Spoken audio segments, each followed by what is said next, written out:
Hello YouTube and welcome back to the channel. Today we're going to be going over another duo queue video. Haven't done one of these in a while. Honestly, it's just because I don't really have any solo queue games. I've been kind of duo queuing when I've been playing recently.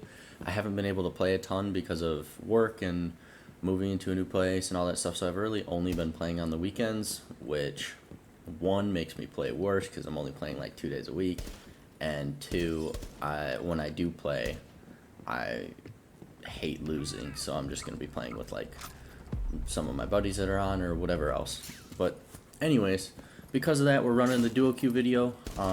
Duo queue is very similar to solo queue, except you can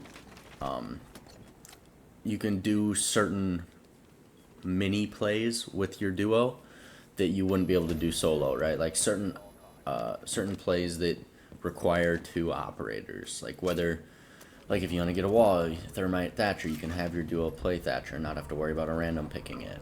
You can leave flank drones because you know your duo, if they die, they can watch them for you. You know someone's watching them, things like that. So like very small, minor, almost quality of life things that you can do with a duo that you can't with a solo. But otherwise, it's very very similar because you can't coordinate a full attack strat with only two people.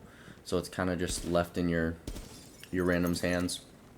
But regardless, I yapped through the first round because the first round was so quick, because my teammates just kind of walked in and killed everyone. This was actually a really nice game because one, I didn't go crazy on it. I didn't do anything like super special.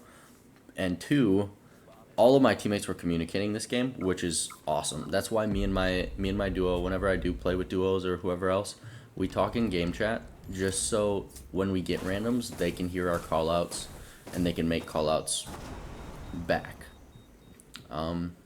Yeah. That being said, round 2 is a little bit different than round 1. My teammates also walk in, but they all die. It's a 2v5. Now, obviously, you're seeing a 2v5. You're going to expect to lose that. So, no harm, no foul if you do lose. However, the other team also sees the 5v2 and expects to win, right? So, what they're going to do is they're going to all walk at you and try to get the last kill. So, the biggest thing with a major man disadvantage, whether it's a 1v5, 1v4, 2v5, 2v4, whatever, just try to isolate ones, which is what me and this other dude were doing. We just kind of take our gunfights as we can. That last guy that he killed, we had a cam marble on the person that he just fried. We had our teammate pinging him and telling us where he was, telling us he was holding that pixel, and teammate got the pick, luckily. Now, just like that, it's a 2v2. Like in the span of 30 seconds, we equalized numbers because they had 3 people that just wanted to get the kill, wanted to play aggressive.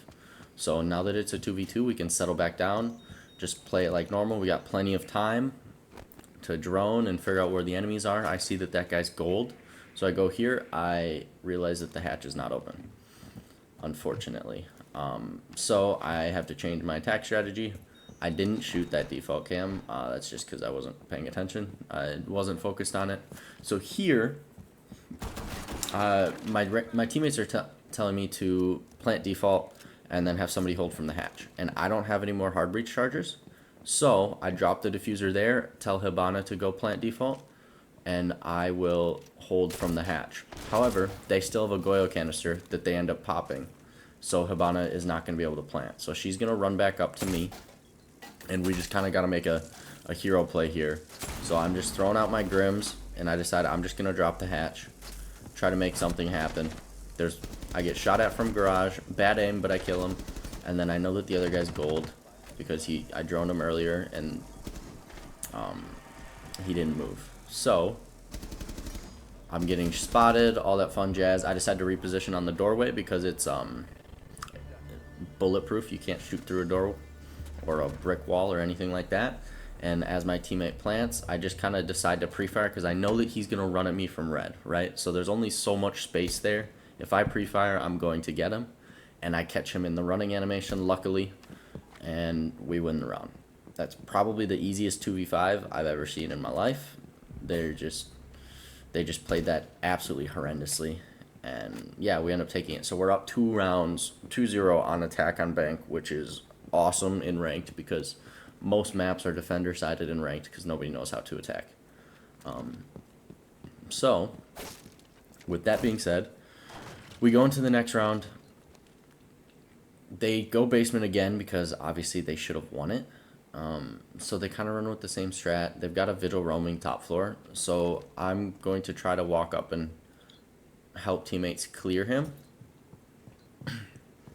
However, this Vigil is just cracked. I don't know. He snorted 500 milligrams of G Fuel or something, and he just absolutely fries me and teammate. And 5v2 becomes a 5v1, becomes a flawless round for them, which, whatever. Should have happened round 2, but we ended up clutching, so it is what it is. We got our 2 rounds on attack, which is way more than you would expect. So on defense, I decided I'm going to hold stock. Stock is kind of a power position on upstairs of bank. If you can hold stock, they can't do too much to you, right? Because you can contest Janny door if you want to. If they walk up marble, you can contest that. You can kind of contest E3 if they go that way from red or anything like that. It's just a good spot that defender or attackers always try to take. So if you can hold it down, that's better for you. I'm running Wamai so that I can't get naded and flashed out. And yeah, that's pretty much it. The point of stock is not to kill a ton of people. It's to just stay alive and make their lives miserable. They're being the attackers, obviously.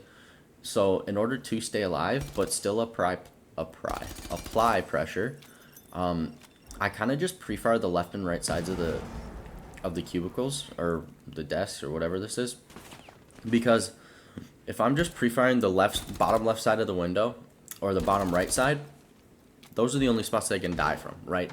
I can only die from somebody else who is in the bottom left side or the bottom right side shooting me, right? But since I'm pre-firing, they can't really hold a pixel on me. And as long as I kind of alternate the timings of it and just don't constantly keep doing it, just do it enough to make them know that I'm here, and then just kind of stay behind, I almost will never die in this position. The biggest issue, or the biggest worry here is if they walk marble or if they walk Janny Hall. And I have a beeper, marble stairs, and my teammates have a cam, Janny Hall top square, so they can tell me if somebody walks Janny Hall to kill me. Now you'll see my Wamai discs are coming in handy because they're trying to flash me right now. And yeah, I just keep doing same old, same old. Another issue with this is that sometimes I do run out of ammo. As you can see, I'm getting pretty low just because of all the pre-firing that I'm doing. But the game gives you a ton of ammo, so you can't really worry about it. And you'll see I got the call there that somebody walked Janny Hall. So I swing, I kill him, but he kills me. It's a trade. Teammates end up clutching up the round, which is great. I did my job. I wasted like 2 minutes. I don't know what it was at, like a minute or maybe 45 seconds when I died. So I wasted almost the entire round, just strafing back and forth, pre-firing, not doing anything. And we end up winning the round. Now this round, basement, a lot of times people will play bunker, especially in ranked, and bunker just, if you're playing against an attacking team that like somewhat knows what they're doing, bunker isn't really the greatest strat. Because they just open up the hatches and they find gaps in your defense, whether they walk garage, drop vault hatch, whatever it is. So I kind of like to do a little bit of a roam on basement. Sometimes I'll rat E3 like I'm doing now, and I put like a lesion mine in E2 so that they trigger it when they go to open the hatch. And then I'll kind of like walk down lobby or whatever else. But the other team did like a full man push of server for the most part. They had like 3 people push server with a Monty, and one of my randoms went Oryx, so they just kind of cleaned up that attack. They just pieced them up. I'm getting the call here that somebody's like bottom square, so I decided to go flank. It is a 5v2. I'm not going to sprint at them because that's how you lose rounds, right? You don't want to run at the kill, but I decided that I'm going to flank them while they're focused on the blue stairs guy, and I don't end up seeing anybody because our Oryx kills one and then they surrender because they're just, I mean, at that point it's a 1v5. Their souls have been crushed, basically. Their mental is chalked. There's no way they're getting back into that game. But yeah, like I said, nothing crazy, not a crazy game, but if I can impart some words of wisdom, especially on bank, hold down stock. Don't give up if you're in a 2v5. Just isolate the picks. It's easier to win 5 1v1s than it is to win a 5v1. So just isolate the 1v1 gunfights and just, yeah, keep your head up, keep your mental. Siege is such a mental game that, like, if you get chalked, you're going to lose. That's just how it is. And yeah, if you guys enjoyed, feel free to leave a like, comment, subscribe, all that fun jazz, and I will see you guys in the next one. Bye.